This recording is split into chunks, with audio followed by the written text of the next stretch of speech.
study we're talking about today focuses on preprints, which, just for those who may not be aware, are academic papers that are posted online before they have gone through formal peer review. We have seen scientists across the globe using preprints in large numbers, particularly during the COVID-19 pandemic. And that's likely because posting a preprint is a lot faster than publishing a peer-reviewed article, which could take a couple months, up to even 2 years in some unfortunate cases. And so preprints really allow science to get their results out faster and help others to start replicating that work as soon as possible, which can be a major benefit during a crisis as urgent as the COVID-19 pandemic. But although preprints are great for science, journalists haven't really been encouraged to report on them traditionally. That's in large part because there's always a chance that those findings might change down the road. So during the peer review process, a scientist might raise a comment and that could really shape the nature of the published results. But during the pandemic, that seems to have really changed. We saw preprints become a pretty major part of the COVID-19 conversation. Me and my collaborators, Laura Moorhead, Lauren Maggio, and Juan Pablo Alperin, got really interested in what was sort of going on with this use. Like, how were journalists making the decision to cover preprints, and what strategies did they use to find them, to verify them, and to communicate them to the wider public? And so that's where our new study comes in. It's kind of important to understand this study in the context of the study we did earlier in the pandemic. This came out in January of 2021, and we published a paper where we actually looked at the nature of the preprint-based news coverage itself. So we read and analyzed more than 450 news stories that mentioned a COVID-19 preprint. And in that research, we found that about 2 in 5 news stories did not make it clear that the preprint being mentioned was unreviewed, that it was a preliminary. In other words, it was very unclear to a reader that the story was being based on the findings of a preprint and not of a peer-reviewed study. And so in this latest study that we're talking about today, we really wanted to hear the perspectives of the journalists themselves, the people who were covering this work. And so in March and April of 2021, we interviewed 19 health and science journalists who had reported on some kind of research during March and April. So we really wanted people who had recently been reporting on research. We asked them a little bit about their work in general, like how they were using research more broadly, but then also specifically how they thought about preprints, how they used them, and how COVID-19 in this urgent pandemic context had changed their perceptions and their use of these unreviewed studies. We then transcribed those interviews, which were recorded on Zoom, just like this one, and analyzed them using an approach called thematic analysis, which basically allows you to identify patterns or sort of overarching trends in really rich qualitative data, like the interviews we were looking at. And there are tons of interesting findings, but here are a few things that really stood out for me. The first is that journalists are actively looking for preprints. They aren't just receiving them from press releases or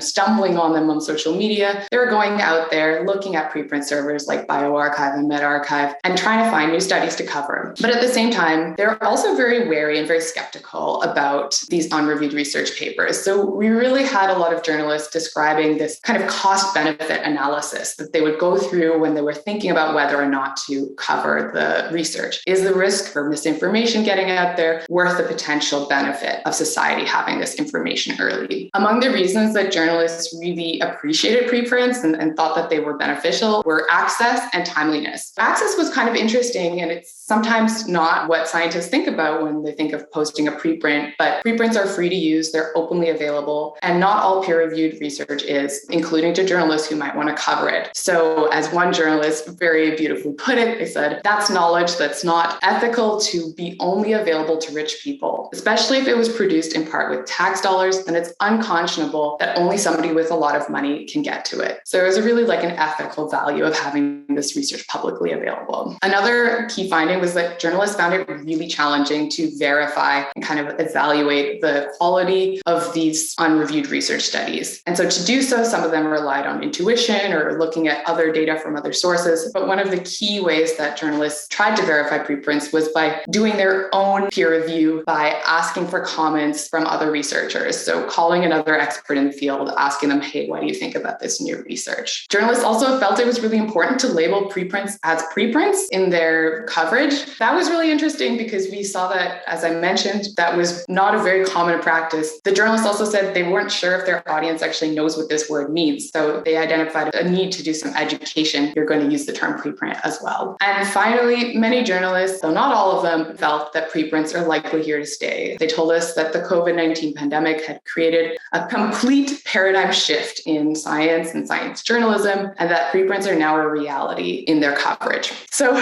all of this is outlined in detail in the paper, which is a preprint bioarchive. I do want to stress that we pre-printed this research for a reason, and that's because our team is actually not against preprints. We think they're very valuable. They can make science faster, more accessible, more transparent, and they can be a great way to get feedback on your work even before the peer review process begins. And so if you watch this video and you have comments that you want to share, I really encourage you to reach out by email, reach out by Twitter. Let us know what you think, because only with your feedback can we make this paper even stronger, even better when it comes out in the published version.